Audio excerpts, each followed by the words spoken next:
Hey everyone, it's your boy Mr. Jennings back at it yet again with another big orange biology, and today we're going to talk about the AP exam updates. About a little under a week ago, last Thursday, April 2nd to be, there was a little webinar about 7 o'clock p.m. We sat through and they told us about the changes to the AP exam. We knew a bunch of changes were happening given the current conditions around us today, and also COVID-19 and such. So there's been some changes to this AP exam. First and foremost, the AP exam is two FRQ questions. It is only 45 minutes, and it will be online regardless if your school is in session. That's what they told us. So let's say we do go back to school by May, the exam will be still administered online. That's a big change. There's going to be some different changes as well. And today in this video, I'm going to overlook these with you all. Go over them with you just briefly. I'll be including links to all the websites that I'll be referring to today. This information is from notes I took on the meeting. Also did take a little bit of notes here and there about regards to U.S. History, AP English Language Comp, and AP Gov and AP Environmental Science. There's not much mentions there, but APUSH and AP Language Comp has a different set of rules. But all the AP tests are going to be 2 FRQs, 45 minutes on every AP test. That's one big thing. Okay, so let's get into it. So this here's my screen recording. Alright, so let's talk about the AP exam. This is information provided to us. This is basically a summary provided by a bunch of AP teachers over on the AP Teaching Facebook. For the great resource, I'm referred to it all the time. And this is one thing the teachers put together. So this is literally from the meeting that we went to online and the course exam description, which is the big purple binder I'll use all the time when I refer to stuff, how the test is designed. So what they told us is that the 2020 AP Biology exam will be on Monday, May 18th. It was originally May 11th. And it will be at 1 p.m. instead of the morning. Usually our exams are in the morning. The exam will consist of 2 FRQ questions. That's redundant. 2 FRQs. The way the structure is going to work is question 1 will be 25 minutes to answer. And it will give you a timer of 25 minutes. You will have 5 minutes to post your answer. Now we'll talk about how you post your answer here in a moment. The question is going to be based on interpreting and evaluating experimental results. And what that means for you all is you're going to be presented with a scenario with data in a table or graph. Now, as of right now, we're not sure if you're going to be asked to make a graph based on the online stuff.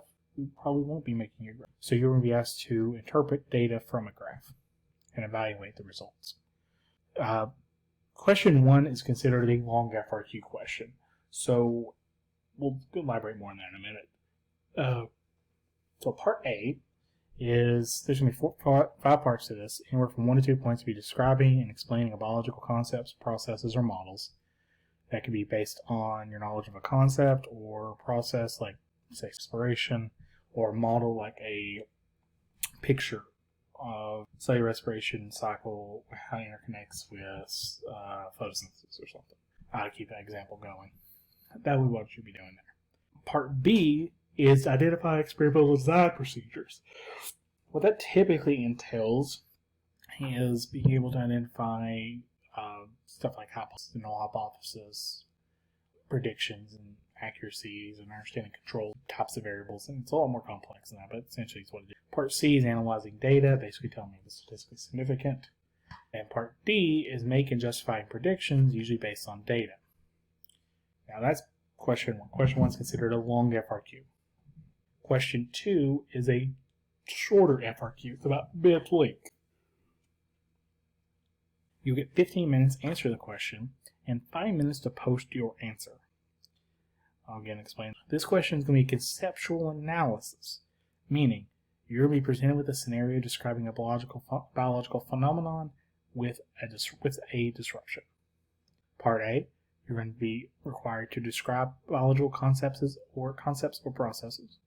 Part B, you have to be able to explain biological concepts and processes. Describe and explain are two different things. Part C, predict the causes and effects of a change in biological systems. And Part D, justify predictions. That, in of itself, is not too much different from what we normally do. So let's actually talk about what that means for you all and how I feel about your preparedness. First and foremost, I feel like you're probably pretty well suited to take this test. Throughout this semester and last semester, you all have been asked to do FRQs on every exam I've given you. Every exam you received had 2 FRQs. Usually, one of the long length and one of the short or medium length. And you usually had about 45 to 50 minutes to answer those FRQs. So, you'll have about 45 minutes to answer these FRQs. That's pretty good time. Now, let's talk about how the exam's going to work. First and foremost as well, it's going to be digital, but the way you take it is up to you. You have 2 digital means. They're going to give you the option of taking it on a computer or taking it on a smartphone. There's advantages and disadvantages to both. Also, if you wish to take it on the smartphone, and I believe you can also do this with the computer, you'll be able to also take it on paper and submit photos of your response. So that's usually what you mean by taking it on a smartphone. You write your answer out and you'll upload it. There's advantages and disadvantages to both depending on the type of question. But here's the thing, you can't pick one of the options. You have to write it out. Also, you cannot have it on your computer and on your phone at the same time. They say there's going to be some anti-cheating measures as well, and we'll explain those in a moment. But overall, I think we are pretty well suited for this test.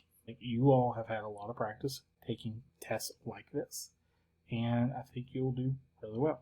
Now, let's talk about, so let's go to small view there, and we're going to go to Chrome. So let's talk about AP exam security.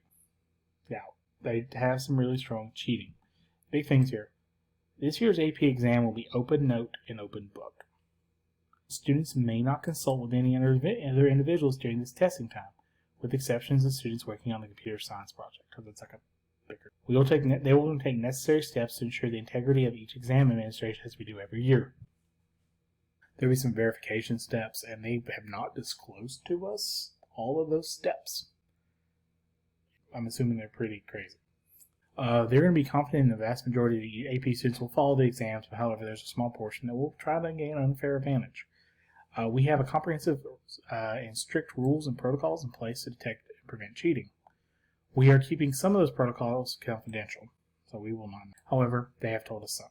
First off, the exam questions are designed specifically for at-home administration, so no points will be earned from content that can be found on textbooks or online. So having your textbook in front of you or a review book or having an extra computer or whatever is not going to necessarily help you. Each subject's exam will be taken on the same day at the same time worldwide. It's massive. We'll talk about our time in a little bit. On test day, students will be required to verify their identity and confirm the work they submitted is their own. So there's some protocols for that. They're going to have plagiarism tools. They're going to detect plagiarism. They have plagiarism software, post-administration analysis, protect the integrity of the exams. In addition, each student's AP teacher, me, will receive copies of the student work to submit it to us. We can also they'll enable us to spot inconsistencies known with students' known work. However, it should be pointed out, I'm not going to get back in time, but we in theory could be able to give grades with it. I am not going to do that. I'm not going to give you a grade based on this AP exam.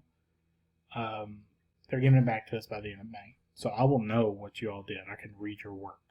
I'll be able to look at your exams. This will be the first time I've ever been able to do this. Alright, students who violate exam security will receive consequences. So if you have whose responses mirror online content or other student submissions will have your scores canceled.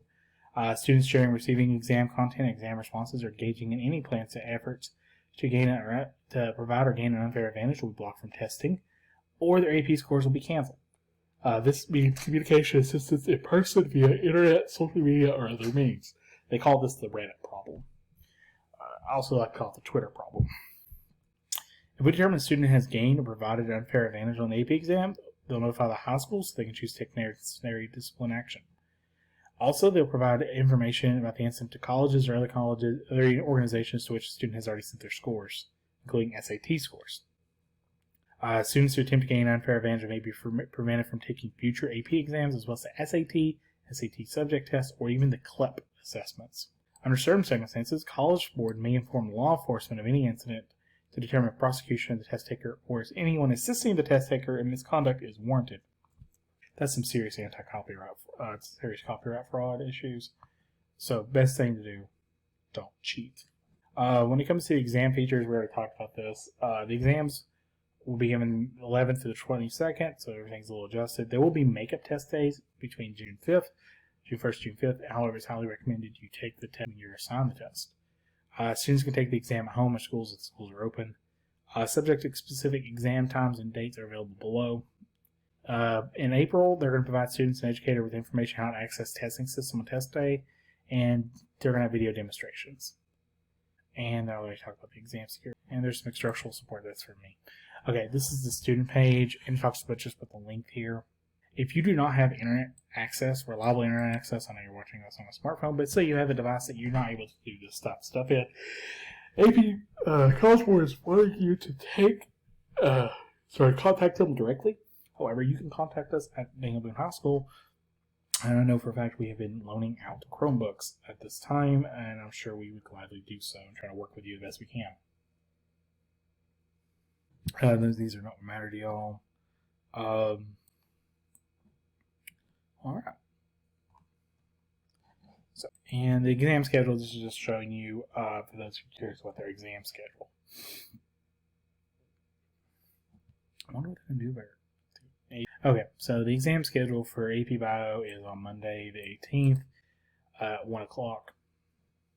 There's a conflict, though. A slight conflict for those who are... Sorry, 2 o'clock. 2 o'clock. Sorry, I missed 2 o'clock. The person who must have made this is from Central Time. According to this, it's 2 o'clock. We're going to take this test. Alright, so for the few of you taking AP Environmental Science, your test will be at 4 o'clock after our test. So you're going to go back-to-back AP tests. So you can see the other times. Most of you are going to fall in this center column. I think the government test, where you at, AP Gov. Here, another 4 o'clock test. Alright. So, we are going to see different changes in the AP test. I think we're well suited. Still kind of figuring out how I want to do the review material with you all. We'll talk more about that when we do our Google Meet sessions. That's one of the things we're going to talk about and have a discussion about what you think works best for you all. Since content seems to be not the major focus, it seems to be more skills driven. I'm going to probably not make as much emphasis on content and more emphasis on skills related to the content. But alright. Thank you for watching, though. It's been Mr. Jennings. I was hoping you all have time. Be careful out there. I miss every one of y'all. I hope to see you all soon. Adios.